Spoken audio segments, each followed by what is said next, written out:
Hello students, तो आज के स्टूडियो में हम सीख रहे टैक्सेशन करवेरा। आज का वीडियो दोनों मीडियम के लिए यूजफुल रहेगा। मैं दोनों मीडियम में कंप्लीट एक्सप्लेन करूंगा। जो चैप्टर हम सीख रहे उसका नाम है इनकम फ्रॉम हाउस प्रॉपर्टी, मकान मिलकतनी आवक। आज हम इस चैप्टर का एक और लेटेस्ट हम प्रैक्टिस करने वाले, जहाँ पर नवंबर 2022 उसमें इस चैप्टर का जो सम्स पूछा गया था उसका आज हम कंप्लीट सॉल्यूशन करेंगे। इंग्लिश गुजराती दोनों में आपको समझाने वाला हूँ। ऑलरेडी इस चैप्टर का एक फर्स्ट वीडियो अपलोड किया गया है, जिसके अंदर लेटेस्ट 2023 का सम्स अपलोड किया गया था। ये वाला वीडियो भी जरूर देखिएगा। और इससे पहले एक और वीडियो बनाया गया इस चैप्टर का जो बेसिक कॉन्सेप्ट और फॉर्मेट को समझाते हुए, वो भी जरूर देखिए। आज जो हम सम सॉल्व करें वो 2023 के जैसा बिल्कुल सेम टू सेम उसी फॉर्मेट में हमको सॉल्व करना रहेगा, क्योंकि उसी टाइप का सम्स में पूछा गया। जस्ट इतना है कि थोड़ा इजी रहने वाला है, इसलिए 7 मार्क में पूछा गया था। चलिए सॉल्यूशन स्टार्ट करते हैं।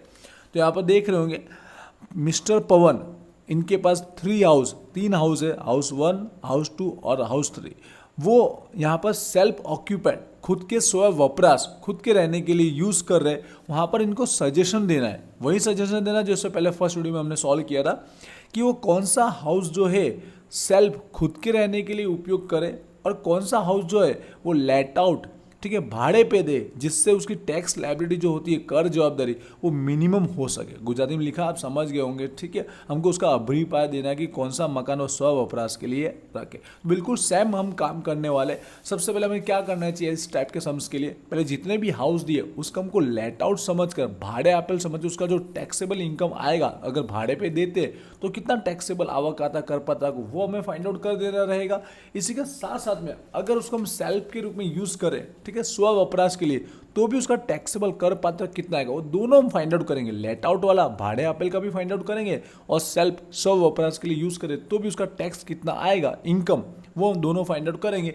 उसके बाद जो ऑप्शन बनते कि ये जो 3 हाउस है, अगर उनमें से इन 2 हाउस को खुद के रहने के लिए यूज करें और एक हाउस को भाड़े आपे, ठीक है, लेट आउट करें, तो टैक्सेबल टोटल कितना आता है। तो इन 3 ऑप्शन के अंदर हम देखेंगे, जिसमें सबसे लोवेस्ट आएगा वो हम उसको सजेशन देंगे। चलिए अब सम्स को स्टार्ट करता है। ओवरऑल आपको समझ में आया होगा। तो जो फॉर्मेट लिखा आप ऑलरेडी वाकिफ होंगे, इससे पहले की वीडियो में आपने समझा होगा। ये हमें लेट आउट भाड़े अपील निकालने के लिए हम सॉल्व कर रहे हैं, जहाँ पे स्टार्टिंग है 4 के 4 स्टेप हम करेंगे, जो gross annual value, GAV, gross वार्षिक मूल्य फाइंड आउट करने के लिए, और उसका मेन जो डिडक्शन होंगे वो हम सॉल्व करेंगे।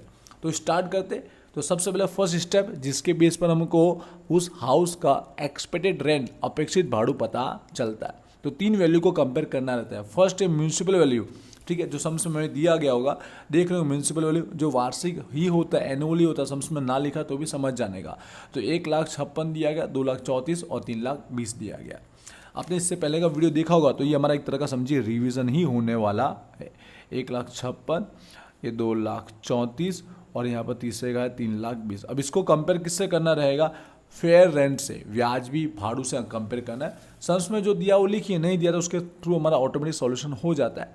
तो फेयर रेंट यहाँ पर तीनों का हमें दे के रखा हुआ है, राइट डाउन कर देते। 1,87,200, यहाँ पर 3,12,000 और तीसरा का दिया 3,60,000। क्या करना है? इन दोनों अमाउंट के बेस पर कंपेयर करके वधु हाइयर रकम निकालना है। तो 1,56,000 और 1,87,000, तो यहाँ पर 1,87,200 ये हाईएस्ट है।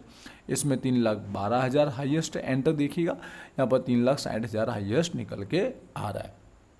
अब क्या करना है? इसको कंपेयर करना है स्टैंडर्ड रेंट से, ठीक है, स्टैंडर्ड भाड़ू या प्रमाणित भाड़ू से कंपेयर करना है। तो देखिए फर्स्ट वाले हाउस में नहीं दिया है, जैसे मैंने बताया था फर्स्ट वीडियो में कि ना भी दिया हो तो भी हमारा आंसर आ जाता है। फर्स्ट में नहीं दिया, सेकंड का दिया, थर्ड का दिया। तो फर्स्ट में नहीं दिया तो उसे डैश कर देंगे।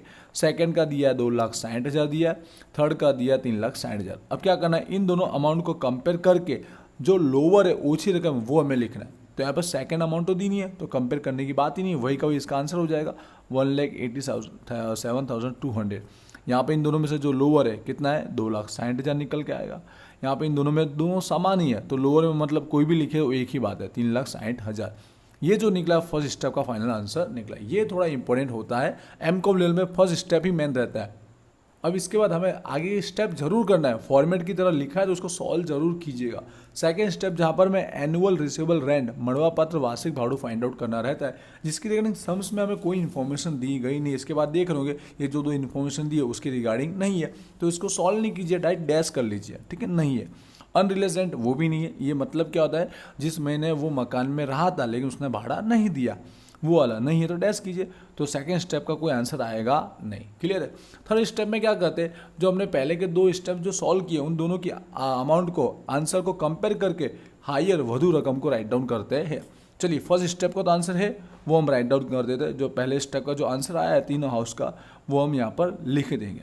उसके बाद सेकंड स्टेप का आंसर तो हमारे पास नहीं है तो डैश कर लीजिए। अब इन दोनों में से कंपेयर करके वधु हायर रकम लिखा। जब एक ही रकम है तो वही का वही इसका आंसर बनेगा। फॉर्मेट के अकॉर्डिंग सॉल्व करती हो जाइए, भले वो अमाउंट नहीं दिए, आपको लग रहा है लॉन्ग लेकिन इजीली आपको याद होगा तो ये इजी ही है। उसका थर्ड स्टेप का जो आंसर है वो पहले हमें राइट डाउन करना है स्टेप नंबर 4 में। जो थर्ड का आंसर आया वो ऐसा का ऐसा राइट डाउन कर देंगे। ठीक है, थर्ड का आंसर राइट डाउन कर दीजिए। बीकॉम लेवल पे समझा रहा हूँ क्योंकि बीकॉम में बिल्कुल ऐसे समझा और ये इजी भी पड़ता है। और उसमें से माइनस करना खाली समय का, वैकेंसी, जिस महीने वो मकान खाली रहता है, भाड़े पे चढ़ा ही नहीं था, वो महीने का हमको यहाँ माइनस करना रहता है। सम्स में ऐसा कोई इन्फॉर्मेशन दिया गया नहीं है तो हम डैश करते हुए जाएंगे। तो इसमें माइनस करने के बाद वही का वही अमाउंट आएगा क्योंकि कुछ है नहीं हमारे पास।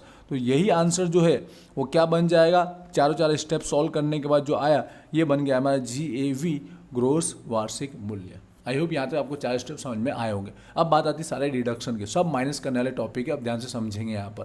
तो सबसे पहले म्यूनसिपल टैक्स माइनस करना है जो पेड किया जाता है ऑनर के द्वारा, मालिक के द्वारा। ठीक है, सम्स में अगर मालिक का ऐसा उल्लेख नहीं है तो मालिक का ही आपको समझना होता है। म्यूनसिपल टैक्स दिया गया, अब देखिए नीचे म्यूनसिपल टैक्स, म्यूनसिपल वेरो बताया गया जो साल के दौरान भरा गया था, पेड किया गया था, चुकवेल था, तीनों का दिया गया।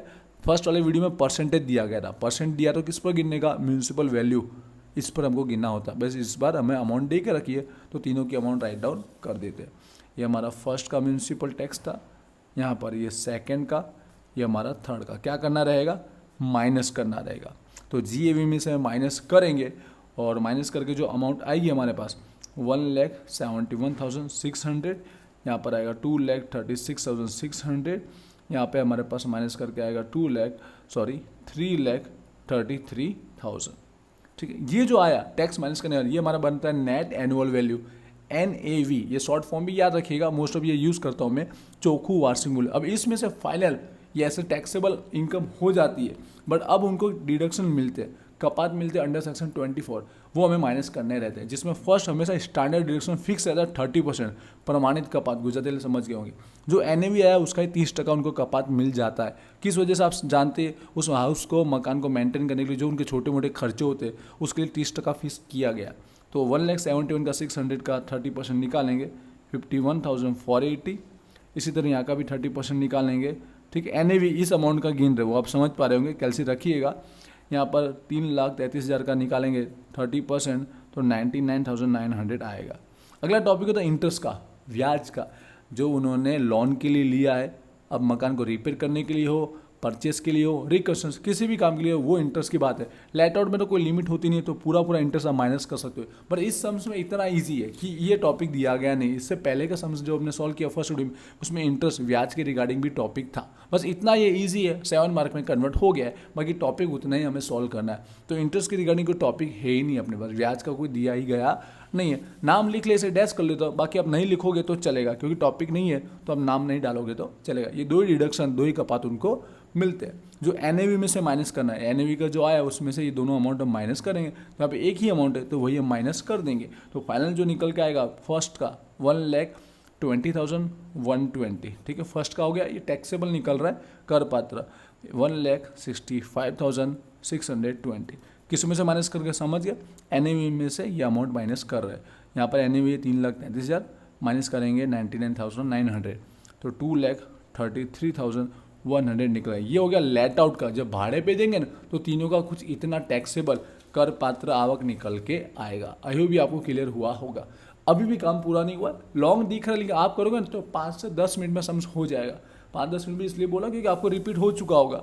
अगर आप सेल्फ खुद के रहने के लिए यूज़ करें तो क्या निकल के आएगा, यहाँ पर लिमिट 2 मकान की होती है लेकिन तीनों का NAV 0 मान के इसलिए सॉल्व कर रहे हैं क्योंकि हम लोग जब सेल्फ की बात करेंगे ना तो 2 मकान को ही खुद के रहने के लिए रखेगा। तो 2 मकान तक 0 का हमको पता है कि वो एक्सेसिबिलिटी होती, 2 मकान को वो रख सकता है। आपको रूल्स दिखाना चाहूँगा जो हमारे पास आपको पता होगा कि हमें कोई भी स्टेप नहीं करने होते सेल्फ के लिए। डायरेक्ट कहाँ से चालू करते हैं, NAV से चालू करते हैं। NAV 0 मान का हमें सॉल्व करना होता है। फर्स्ट अगेन रिवाइंड कराना चाहूँगा, जब सेल्फ की 2 हाउस की बात आती है स्वयं वपराश खुद के लिए, तो आप एनएवी से डायरेक्ट स्टार्ट करते हैं और जीरो मानकर आगे सॉल्व करते हैं। स्टार्टिंग के कोई भी स्टेप हमको करने होते नहीं है, जीएवी ऐसा कुछ नहीं, डायरेक्ट एनएवी से ही स्टार्ट होता है। इस एनएवी को जीरो मानकर हम सॉल्व करते हैं। तो यहाँ से डायरेक्ट स्टार्ट हो जाएगा। आप क्लियर होगा ऊपर के सारे स्टेप क्यों नहीं किए। तो एनएवी से चालू होता है, जस्ट इसमें डिडक्शन अलाउड होते हैं, डिडक्शन हम कर सकते हैं। उसमें भी स्टैंडर्ड वाला होगा ही नहीं, क्योंकि यहाँ पे जीरो का 30% निकालना कोई पॉसिबल ही नहीं है, तो डैश करना रहता है बस। सिर्फ ओनली इंटरेस्ट ब्याज का ही टॉपिक आता है, और इस सम्स के अंदर तो वो भी ईजी है क्योंकि ब्याज का टॉपिक दिया ही नहीं गया।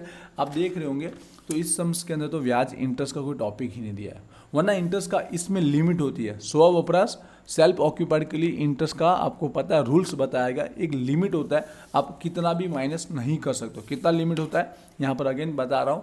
सेल्फ के लिए एक तो 2 लाख का लिमिट है और 31,000 का। कब 2 लाख का? जब आपने जो लोन ली होगी या तो परचेस करने के लिए या कंस्ट्रक्शन खरीदी बांधकाम, तो 2 लाख तक आप उसको अलाउड है माइनस करने का। और 30,000 कब? जब आपने रिपेयर के लिए या रिकंस्ट्रक्शन के लिए, बांधकाम या मरम्मत के लिए जब लोन ली होगी, तो 30,000 तक ही आप माइनस कर सकते हो, उससे ज़्यादा आप इंटरेस्ट माइनस नहीं कर सकते।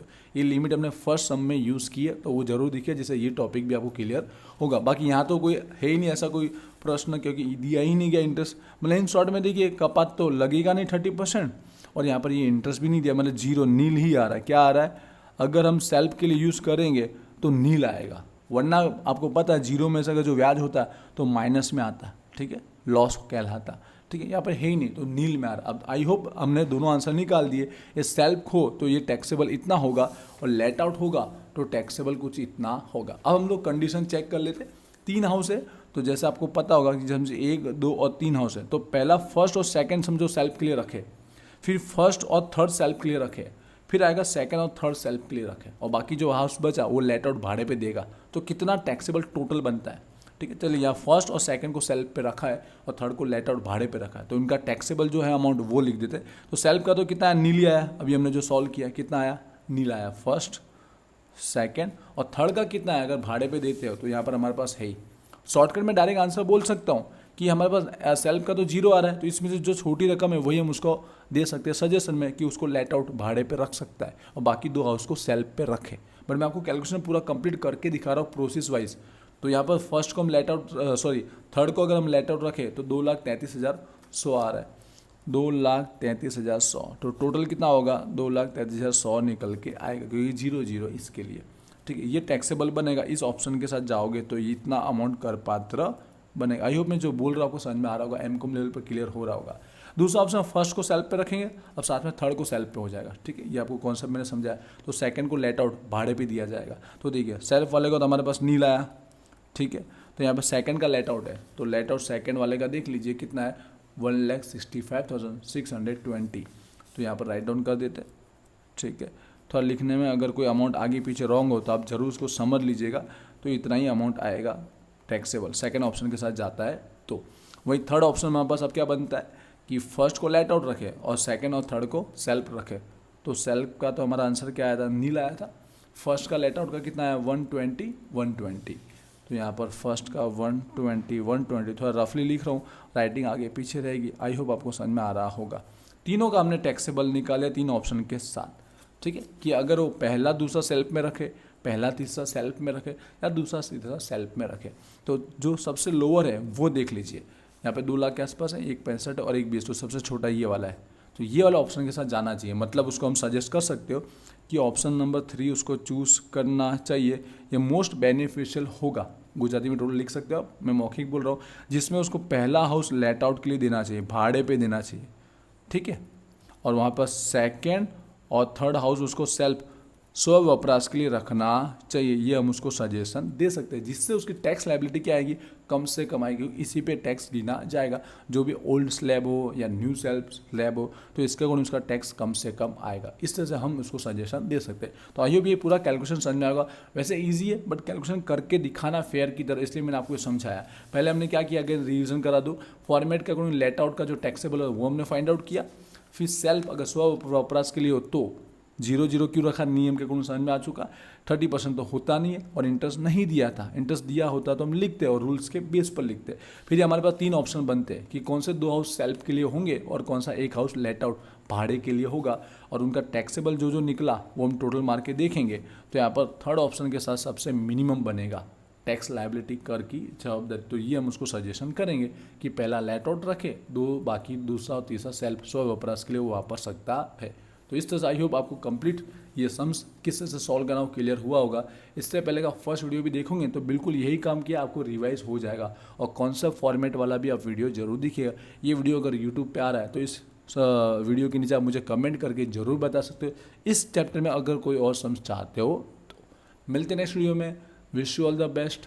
Thank you.